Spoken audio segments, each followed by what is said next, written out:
अब जो शुगर का मरीज होता है इसको साइलेंट हार्ट अटैक वो माना जाता है। ये क्यों आता है कि जो आपका शुगर है ये आपका जो असाबी निज़ाम है इसके अंदर एक बीमारी पैदा करती है जिसको न्यूरोपैथी कहते हैं। न्यूरोपैथी क्या होती है कि जो आपके नर्व्स होते हैं, असाब होते हैं, इसके ऊपर भी जैसे ये नालियों को तंग कर देती है, इसी तरीके से ये असाब के ऊपर भी एक तह जमा देती है जिसकी वजह से आपका असाबी निज़ाम खामोश हो जाता है, कोई काम वो आपको पता नहीं रहा होता। अक्सर आपने डायबिटिक फुट का पढ़ा होगा कि उनके जो जख्म होता है उसके अंदर आप बाज़ औक़ात देखते होंगे उनके अंदर चिमटियां और बाकी जो मगट्स होते हैं वो घूम फिर होते हैं, लेकिन उनको पता नहीं होता कि उनके जख्म जो है वो खराब हो रहा है। ठीक है, वो अगर आप एक शुगर का मरीज आग सेंक रहा हो ना सर्दियों में तो उसको पता नहीं चलता कि उसको जिस्म को जो है वो आग लग रही है। क्यों? कि उसके जो असाब है वो खत्म हो चुके होते हैं। अब जो दिल का मरीज होता है इसको भी हार्ट अटैक का नहीं, शुगर का मरीज होता है इसको जब हार्ट अटैक होता है इसको नहीं पता चलता, क्योंकि उसका असाबी निज़ाम खत्म हो चुका है। जो दर्द महसूस करने वाले असाब है वो मर चुके होते हैं, मैसेज जो आता है मतलब मैसेज आता है वो मर चुका होता है। अब ऐसे मरीज को हार्ट अटैक का कैसे पता चलेगा?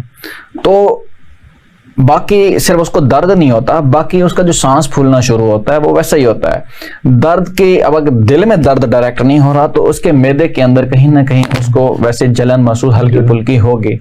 बाकी जो इलामात हैं कि उसको बेहोश हो जाएगा। देखो ना, आप कहते हैं कि अच्छा खासा बैठा था गिरा मर गया, ठीक है, ठंडे पसीने आना शुरू, अचानक कहेगा यार मुझे तो मेरा जिस्म ठंडा पड़ना शुरू हो गया, ठीक है। तो सिर्फ एक दर्द की ना होने की वजह से उसको फौरन नहीं पता चलता, और जो आखिरी स्टेज की इलामात होती है ना वो वैसे ही उसको महसूस होती हैं। अब ऐसे मरीज को क्या करना चाहिए जो शुगर का मरीज हो? तो शुगर के मरीज को अगर हार्ट अटैक से बचना है तो उसको फौरन अपना उसको जो है ना हर 6 महीने के अंदर कम से कम, अगर 3 महीने में रख ले तो और अच्छी बात है कि उसको अपने जरूरी टेस्ट करवा लेने चाहिए, उसको अपनी शुगर को मेंटेन करना चाहिए। शुगर जो है वो 200 तक वो मेंटेन करे काफी है, ठीक है।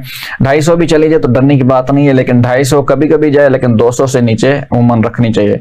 ज्यादा नॉर्मल शुगर भी नहीं रखनी चाहिए, क्योंकि एक शुगर का जो मरीज होता है अगर उस पर लो शुगर का अटैक आता है तो वो जानलेवा साबित होता है। तो इसलिए अगर एक शुगर का मरीज अपनी शुगर 150 से 200 तक भी रखता है तो वो समझे इसकी शुगर नॉर्मल है।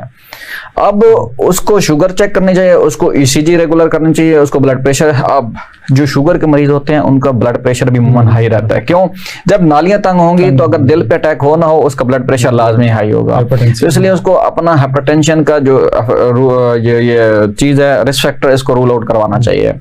फिर उसके बाद उसको अपने वक्तन फक्तन गुर्दों के, अब देखो शुगर जो है ना मरीज, शुगर के मरीज आपने देखा होगा स्ट्रोक, ये फॉलेज का, दिल का और गुर्दों का, इसका सबसे ज्यादा इनका इफेक्ट होता है। बाकी तो इन्फेक्शन होते हैं, चेस्ट इन्फेक्शन भी हो सकता है।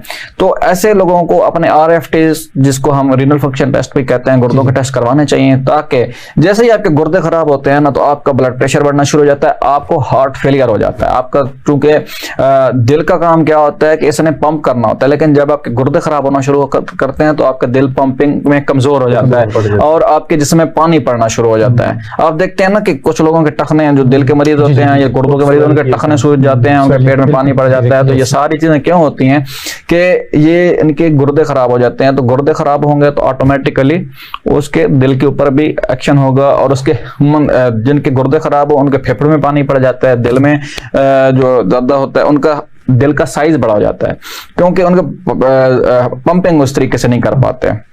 तो बहरहाल एक शुगर के मरीज को ये 4-5 चीजें लाजमी करनी चाहिए।